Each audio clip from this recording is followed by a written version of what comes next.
사실은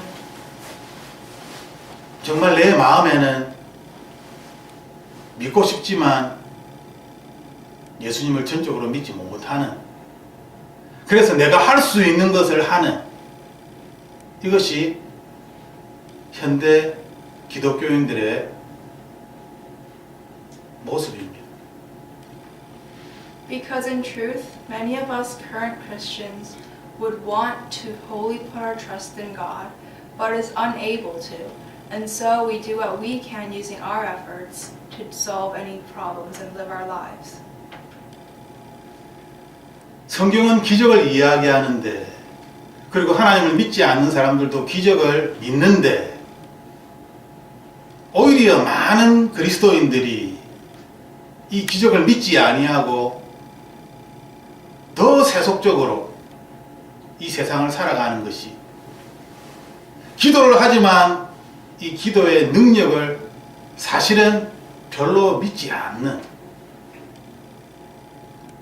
이것이 현대를 살아가는 우리들의 모습입니다. So as we live through this world, we currently look like other people of the world.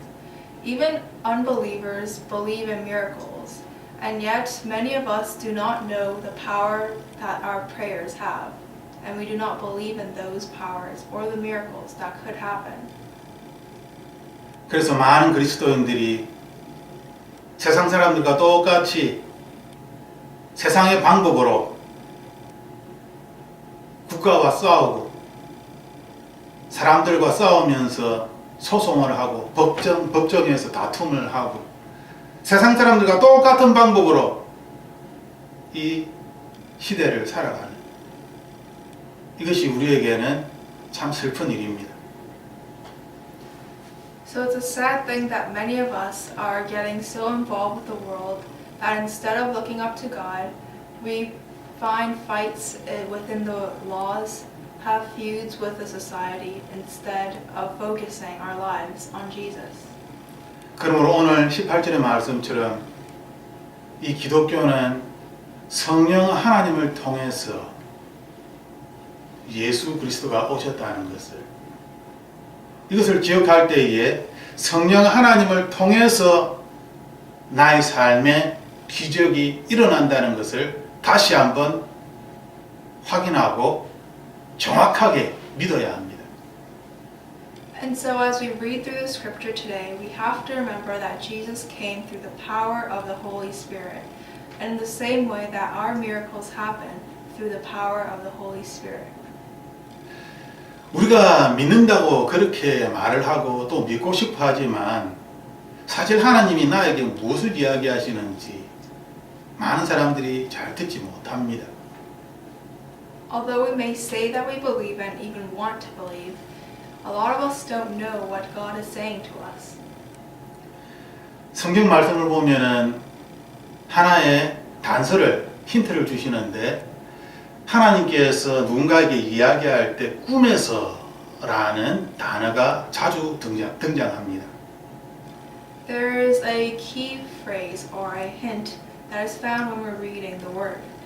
One would be the words in a dream, which is often repeated throughout scripture. 20절 말씀에서도 요셉의 꿈에 나타나서 하나님이 말씀하셨습니다. The same way, an angel of the Lord appeared in Joseph's dream and to talk to Joseph. 하나님을 믿지 않는 사람도 꿈을 꾸고 로또 복권을 사서 로또에 당첨됐다, 그렇게 꿈에 대하여 강조를 하는데, 성경에서는 꿈에 대하여 많이, 우리가 생각하는 것보다 더 많이 기록되었음에도 불구하고 많은 기독교인들이 꿈에 대하여 별로 신경 쓰지 않습니다.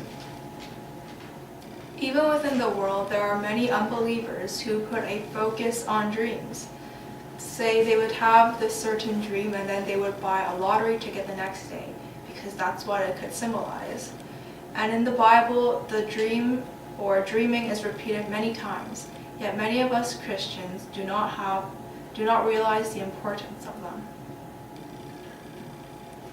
하나님께서 우리에게 꿈에서 말씀하실 때에 21절 말씀처럼 구체적으로 우리에게 말씀해 주시는 것입니다. When God talks to us and speaks to us through these dreams, just like in verse 21, He speaks to us directly and straightforward. 예수라 이름하라. 그리고 그 이유까지 왜 예수라고 이름해야 하는가? 그것은 자기의 백성들을 죄로부터 구원할 것이다 라는 그런 의미를 가지고 있다 라고 그 의미까지 정확하게 이야기를 해 주신 것입니다. God told Joseph exactly. He told Joseph to name the child Jesus, and he even told the reason and the meaning behind this name, saying that this means that Jesus will save God's people from their sins. 그러므로 우리가 꿈에 대하여 생각할 때에 오늘 꿈을 꿨는데 무슨 꿈인지 잘 모르겠어. 이거는 뭔가 이렇게 이야기하시는 것 같은데 이런 것이 아니라 우리가 성경책을 읽어보면 꿈에서 하나님은 정확하게 확실하게 구체적으로 말씀하신다는 것을 우리는 확인할 수 있습니다. So when we dream, it's not that we should be saying, oh, I'm not really sure what God was trying to tell me, or that I couldn't really remember but I feel like something was trying to be a message. Because we know as we read through the scripture that God will tell us directly and straightforwardly in a way that we can understand. 그러므로 우리가 꿈을 꿀 때에 꿈에서 하나님이 나에게 뭐라고 이야기하시는데 그 이유가 무엇인지도 우리는 알 수 있다는 것입니다. It's to the point that we should be able to know exactly why God is telling us this message through our dreams. 이것이 우리가 하나님의 음성을 듣는 방법 중에 아주 중요한 하나입니다. This is one important method among many of how we can hear God. 꿈을 꾸는 것, 그리고 꿈에서 그 이유까지 우리가 아는 것. It is to dream and to even know the reason behind the message within that dream. 하지만 꿈을 매일 꿀 수 있는 것은 아닙니다. However, it's not like we can dream every single night. 특히 하나님께서 이렇게 특별한 예언적인 의미를 가진 꿈을 우리에게 그렇게 매일매일 주시는 것은 아닙니다. Because it's also not like God gives us a very specific and special message dream to us every single night either. 그러므로 23절에 임마누엘 하나님의 나와 우리와 함께 하신다라는 이 의미는 굉장히 중요한 것입니다. Which is why verse 23, when it says Emmanuel, this verse is very important. 많은 기독교인들이 하나님의 음성을 듣고자 할 때 실패를 많이 합니다. Many Christians, when they try to hear God's word, they fail. 성경 말씀을 읽을 때에도 많은 사람들이 하나님의 음성을 듣고 또한 신령한 경험을 하려고 하지만 항상 그렇게 하는 것은 아니었습니다. Many people read the Bible and try to experience this miraculous God, but often they do not find themselves with Him. 이것을 타임라인으로 시간순으로 우리가 보았을 때에 어떤 이벤트적으로 나타나는 것이지 매일매일 일상처럼 하나님과 어떤 교제하는 그렇게 성경이 기록되지 않았다는 것을 우리는 확인할 수 있습니다. Because we can check in the Bible that God does not appear and be with us, appear and have these miraculous events in our day-to-day lives. Instead, we experience these miraculous events based on the event and situation. 그러므로 우리가 기도할 때에 어떤 이벤트를 우리는 기도합니다. 그 문제를 해결해야 되기 때문에. 하지만 그 문제가 해결되지 않았을지라도 진행 중일지라도 우리가 가져야 할 것은 하나님이 나와 함께 하시는구나. 임마누엘이라는 이 단어입니다. This is why we often pray to God based on and about certain events or situations, because we want those and need those situations to be solved. However, oftentimes these events or problems do not get solved and is ongoing. But it's important for us to remember during these ongoing problems and during those times, the word Emmanuel, to understand that God is still with us.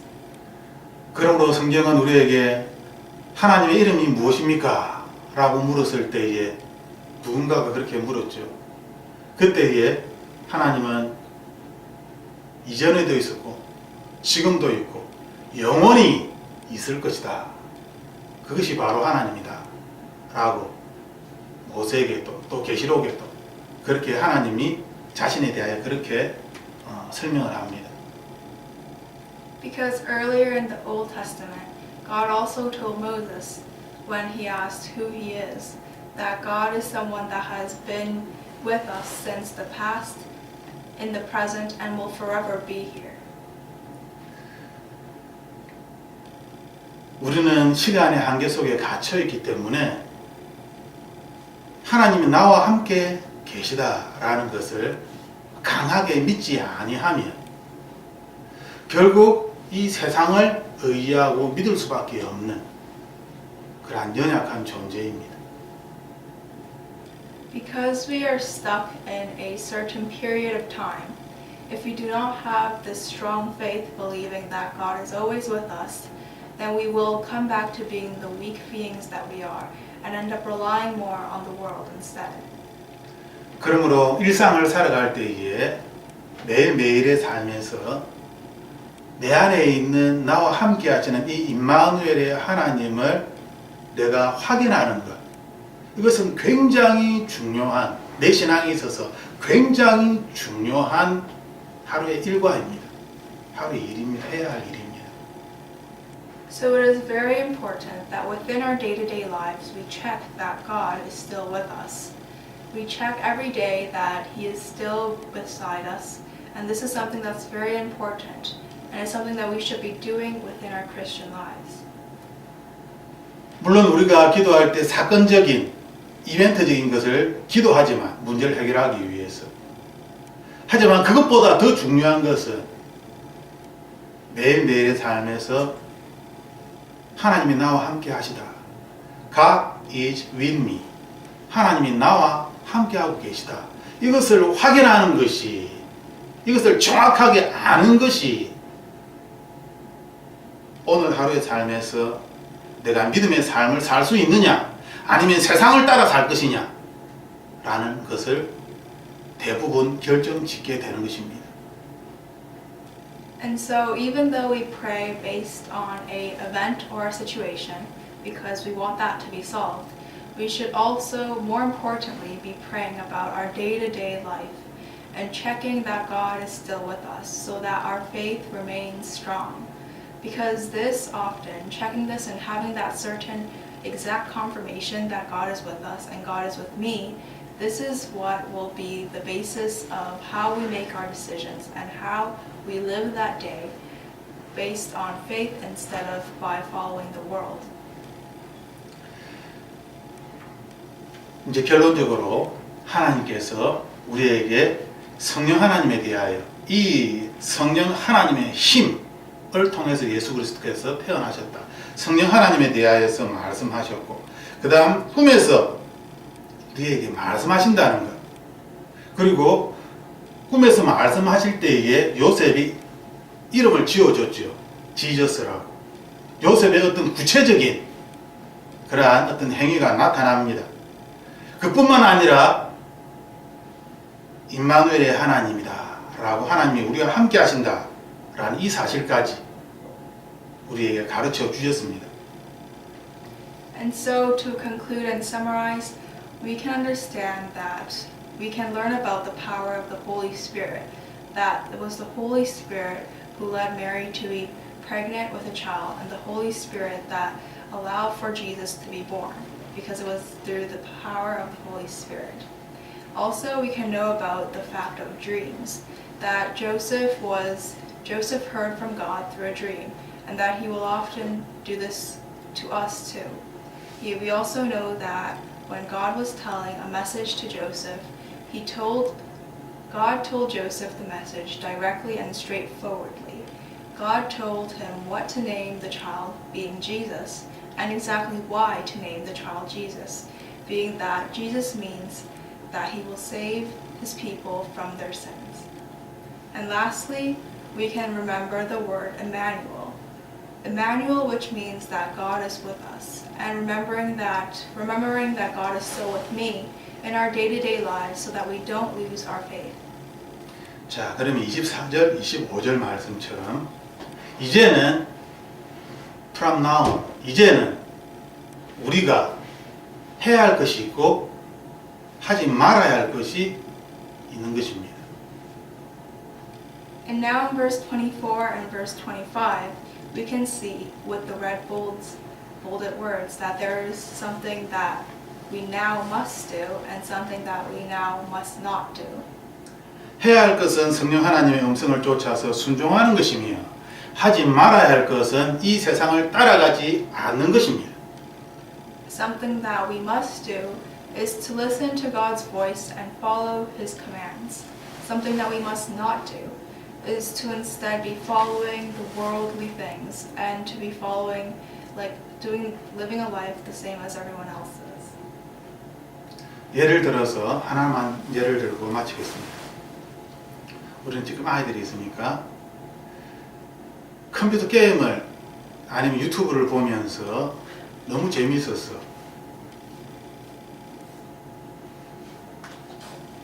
어제 스위트룸이라는 영화가 있었는데 8시간 30분짜리입니다.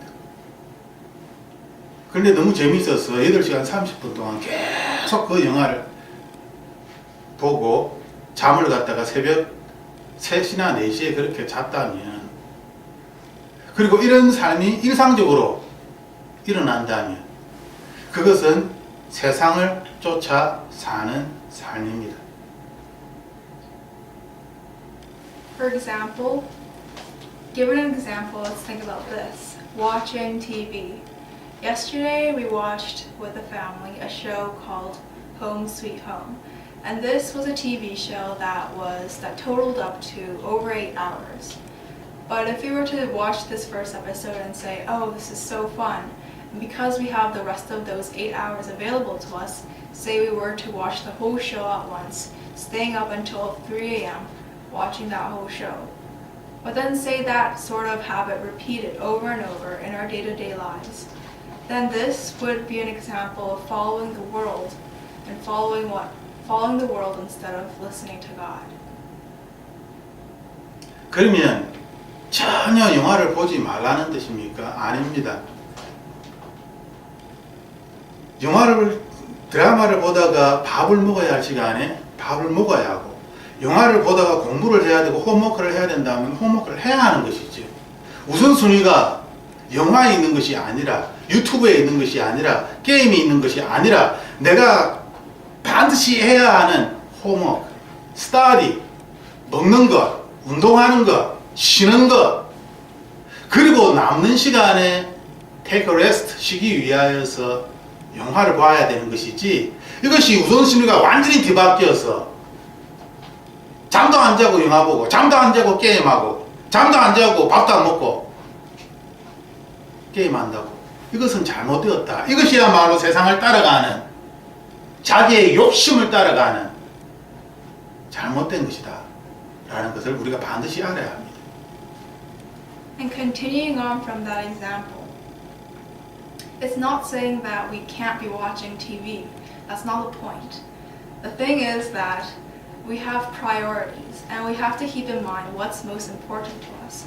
We could be watching TV, but when it's time to be eating, then we stop watching and we go and eat.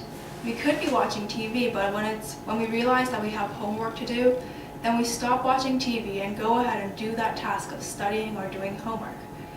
And as we do that, we have to be having different priorities. We can't be watching TV for the whole day and not getting the things that we need, such as sleep or food, because we enjoy that TV so much. We can't be following our worldly desires, but instead be doing what we need and what God tells us to do. 이것이 우리의 책임입니다. 이것은 나의 책임입니다. 하나님의 책임이 아니라 나의 책임입니다. And this sort of thing where we're prioritizing our life is our responsibility. It is my responsibility and it is not God's. 나의 삶에서 이 I did, 내가 해야 할 것을 당연히 하고 I did not, 내가 해야지 말아야 할 것은 당연히 안 할 때에 우리는 하늘로부터 상을 받게 될 것입니다. 하지만 반대로 내가 해야 할 것을 안 하고 내가 하지 말아야 할 것을 내가 한다면 우리는 하나님께 벌을 받게 될 것입니다. And so these things that we must do and these things that we should not do are things that we should be following. If we were to be doing the things that we should be doing and not doing the things that we shouldn't be doing, then God will give us a blessing.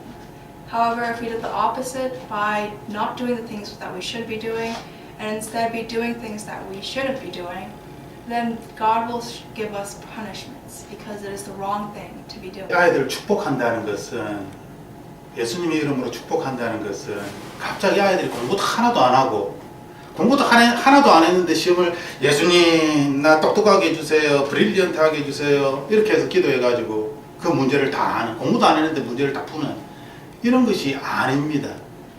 우리가 자녀를 위해서 기도한다는 것은 공부 안 하던 아이가 갑자기 공부를 한다는 것이죠. 집중을 잘 못하고 공부하면서도 이 책 보고 저 책 보고 막 여러 가지 일을 하면서 집중을 못하는 아이가 어느 순간에 책 하나를 가지고 깊이 그것을 집중하면서 메모리하면서 이렇게 습관이 바뀌는 이것을 우리가 기도하는 것이지. 이것이 성령 하나님에 의해서 일어나는 이것을 우리가 기도하는 것이지. 하나도 안 했는데 100점 받았어. 그것은 신앙이 아닙니다. 그것은 하나님과도 아무 상관이 없는 것입니다. 그것은 기적도 아닙니다. 하나님은 그런 분이 아닙니다. 우리가 하나님께 우리의 자녀를 복 주세요 라고 기도하는 것은 공부를 해야 할 때 공부를 하고 놀아야 할 때는 놀고 운동할 때는 운동하고 착하게 예수님 안에서 보호받으면서 그렇게 자기의 삶을 잘 살아가는 것. 무엇보다도 예수님을 알고서 예수님 안에서 그 삶을 잘 살아가는 것을 부모로서 기도하는 것입니다. And so, when we say and when we pray to bless our children, it's not saying that suddenly our children is going to not have done any studying, but suddenly get a perfect score on the test. Because that's not who God is, and that's not what God would be doing. That wouldn't even be considered a miracle because God does not do that. And He is not that sort of person. Instead, when we say bless our children, it would be something like this. Say a child who was never focused in studying suddenly begins to study. Or a child who had trouble doing one thing and instead was always distracted. And this child instead is able to deeply focus on one certain thing instead.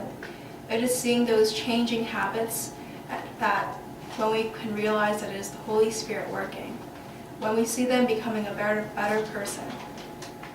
So when we say bless our children, it is that we wish for our children, we ask God that our children would live a good life where they are able to live a life with the same path, with a path that follows God, a path that more than anything lives a life where they know God. And it is that our children can live a life where they truly can rely on God and where they can find God within their lives.